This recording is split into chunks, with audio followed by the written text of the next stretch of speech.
Les questions d'insalubrité dans la ville de Pointe-Noire interpellent l'attention des autorités locales. L'administrateur maire de l'arrondissement 6 Ngoyo, soucié de cette question, a sillonné les points focaux où se trouvent des tas d'immondices dans les grandes artères de son arrondissement. Après le fond Tietché, au niveau du commissariat de quartier Ampaka, l'administrateur maire Paka Bantou, ensemble avec les éléments de la force publique, ont été sur l'avenue de l'Indépendance, proche de l'église Kimbangis. Les militaires pelle en main, appuyés par des engins, tracteurs et bennes, ont travaillé à chaque moment afin d'assainir cette grande avenue qui mène à l'hôpital général de Ngoyo. Jeunesse de Wilfried Paka Bantou. Nous sommes pratiquement en état de prévention de calamité parce que vous êtes au courant que depuis plus de 2 mois, la société à Verdun ne perd plus, comme d'habitude, dans l'enlèvement des ordures ménagères.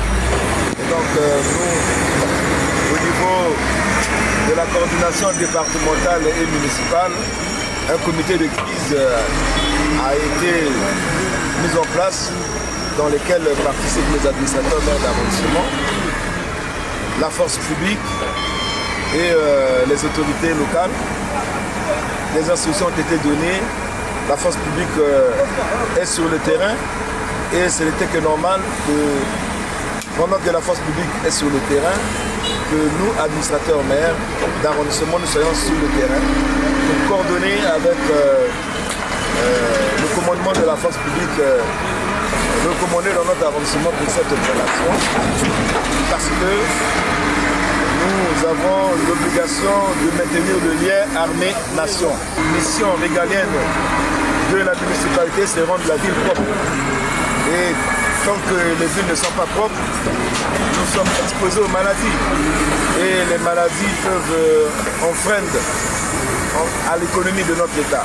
Et nous remercions le haut commandement de l'armée, en commençant par le chef suprême des armées, le ministère de la Défense, la zone de défense numéro 1, qui a bien voulu mettre à notre disposition des éléments tous les jeudis et tous les vendredis, les samedis, pour tant soit peu ramener la propreté dans la ville.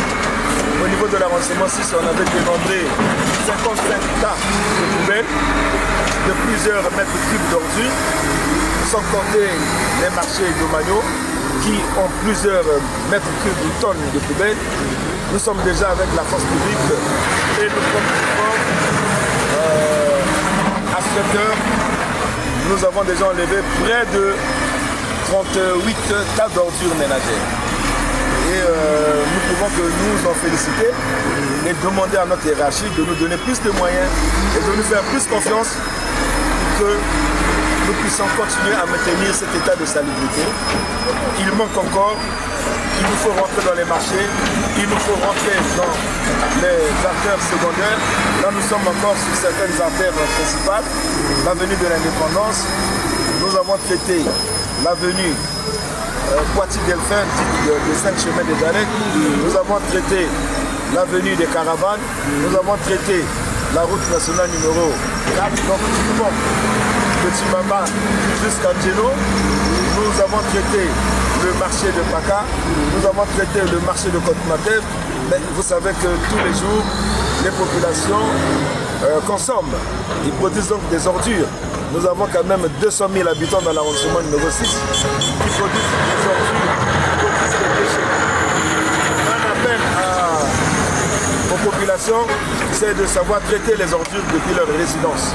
Les populations en liesse ont félicité les éléments de la force publique qui ont vidé les casernes pour se mettre au service des populations fatiguées des odeurs nauséabondes. Ces opérations d'enlèvement d'ordures dans la ville de Pointe-Noire se déroulent après le passage à Pointe-Noire du ministre délégué à la décentralisation et au développement local, Juste Désiré Mundélé, qui a entretenu les autorités politico-militaires et administratives sur les questions de l'environnement à Pointe-Noire. Pointe-Noire, longtemps Ponton-Label, doit revêtir sa veste de propreté, car la propreté chasse la maladie. Au moment où les pluies ont commencé déjà à s'abattre dans la ville océane.